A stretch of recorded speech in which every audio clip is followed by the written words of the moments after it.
بسم اللہ الرحمن الرحیم اللہم صلی علی محمد وعلی محمد وعجل فرجہم اجمعین۔ السلام علیکم پیارے پیارے بچوں، کربلا کہانی کے ایک نئی کہانی کے ساتھ، ایک نئے چیپٹر کے ساتھ ایک مرتبہ پھر میں آپ کے سامنے حاضر ہوں۔ یہ دن جو چل رہے ہیں ماہ محرم الحرام کے، یہ دن یاد کیے جاتے ہیں،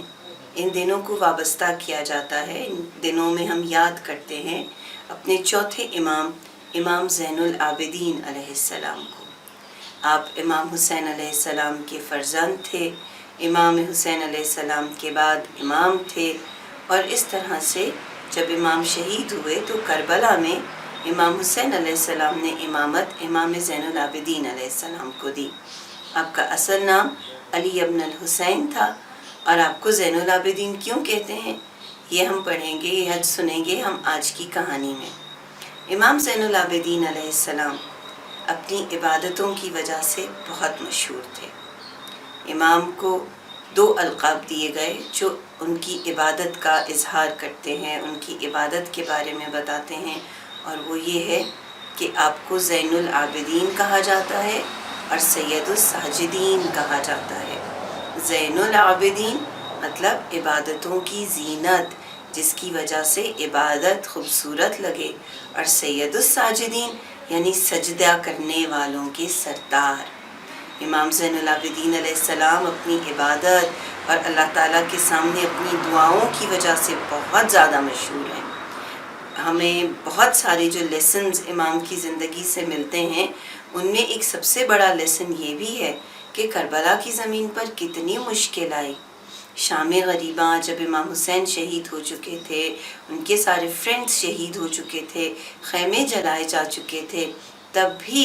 امام زین العابدین علیہ السلام نے اپنی نماز نہیں چھوڑی، اللہ کو یاد کرنا نہیں چھوڑا، اپنے سجدے نہیں چھوڑے۔ امام زین العابدین علیہ السلام جب کربلا کی زمین سے روانہ ہوئے اور سفر شروع ہوا، تو آپ سب آج کل مجالس میں سن رہے ہوں گے، اور ویسے بھی آپ کو معلوم ہوگا کہ امام کے بعد، امام حسین کی شہادت کے بعد جب 11 محرم الحرام کو سفر شروع ہوا تھا، تو امام زین العابدین علیہ السلام کو قیدی کی حالت میں لے کر جایا گیا تھا۔ ان کے ہاتھوں میں بھاری بھاری زنجیریں تھیں، ان کے گلے میں طوق ڈال دیا گیا تھا، چینز ڈال دی گئی تھیں، آپ کا چلنا مشکل ہو رہا تھا، وہ اتنے زیادہ بھاری تھے۔ اور جب ایک مقام ایسا آیا تھا کہ امام زین العابدین علیہ السلام کے جو گلا تھا اور جو پیر تھے جہاں پہ طوق ڈلے ہوئے تھے، جہاں پہ زنجیریں تھیں، وہاں سے خون بھی نکل رہا تھا، اور امام کے پیر اتنا سفر چلنے کے بعد زخمی ہو چکے تھے، ان کے پیروں پر چھالے تھے، ان چھالوں میں سے خون نکل رہا تھا، لیکن امام زین العابدین نے جو چیز نہیں چھوڑی وہ تھی نماز۔ اگر کبھی بیٹھنے کو جگہ نہیں ملی تو کھڑے ہوتے ہوئے نماز پڑھی، اگر کہیں سے پانی نہیں ملتا تھا تو جب اونٹ دوڑا کرتے تھے اور مٹی اڑتی تھی تو اس خاک سے تیمم کر کے بھی امام زین العابدین علیہ السلام نماز پڑھتے تھے۔ یہاں تک کہ جب آپ کو کوفہ اور شام میں قید خانے میں، جیل میں رکھا گیا اور اتنا عرصہ رکھا گیا، تو امام زین العابدین علیہ السلام کے پاس بہت کم پانی ہوتا تھا، پینے کو کم پانی ملتا تھا، کم کھانا کھانے کو ملتا تھا، اور ویسے بھی آپ بہت سیڈ تھے، بہت غمگین تھے، آپ کو اپنے بابا یاد آتے تھے، لیکن پھر بھی امام زین العابدین علیہ السلام نے اپنی نماز نہیں چھوڑی، اور یہ نماز نہ چھوڑ کر انہوں نے ہم سب کو ایک میسیج دیا، ایک بہت امپورٹنٹ میسیج، کہ جب اللہ تعالیٰ کی اذان ہماری کانوں میں پڑے یا ہمیں کوئی مشکل ہو تو ہم سب سے پہلے اللہ تعالیٰ کو یاد کریں، کیونکہ اللہ تعالیٰ وہ ہستی ہے جو ہر مشکل میں ہمارے ساتھ ہے۔ اور صرف یہی نہیں کہ مشکل میں اللہ تعالیٰ کو یاد کریں،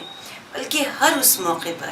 کہ جب اللہ ہمیں کوئی نعمت دے، کوئی کامیابی دے، کوئی خوشی دے، ہم اللہ کو یاد کریں۔ ایسا نہ ہو کہ مشکل آئے تو اللہ کو یاد کر لیں، اور جب خوشیوں کے دن آئے تو ہم اللہ کو بھول جائیں۔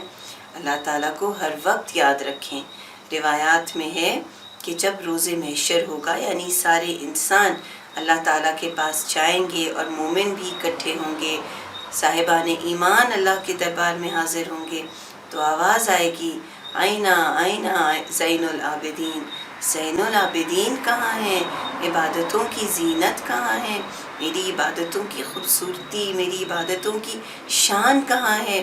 امام زین العابدین علیہ السلام کے بارے میں مشہور ہے کہ آپ اتنے طویل سجدے کرتے تھے اور دن میں اتنی مرتبہ سجدے کرتے تھے کہ ان کے جو ماتھے کی، ان کے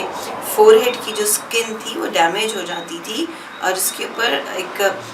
جو ہے گروتھ سی نکل آتی تھی، کچھ اس کے اوپر بن جاتا تھا، گوشت کا لمپ سا بن جاتا تھا اور اس کو پھر کاٹا جاتا تھا۔ امام زین العابدین علیہ السلام ہمارے لیے یہی بہت بڑا میسج چھوڑ کر گئے کہ اللہ تعالیٰ کو کبھی کسی بھی حال میں نہیں بھولنا ہے، چاہے وہ دنیا کی کوئی بھی مشکل ہو۔ اگر ہم اللہ کو یاد رکھیں گے تو اللہ تعالیٰ ہماری مدد کرے گا، کیونکہ قرآن میں اللہ تعالیٰ نے کہا ہے فَاذْكُرُونِی أَذْكُرْکُم، تم میرا ذکر کرو، تم مجھے یاد کرو، میں بھی تمہیں یاد کروں گا۔ انشاءاللہ امام زین العابدین علیہ السلام کی ان کہانیوں کے ساتھ ہم کربلا کہانی کے سلسلے کو جاری رکھیں گے۔ انشاءاللہ کل ملتے ہیں امام کی ایک نئی کہانی کے ساتھ۔ اللہ حافظ۔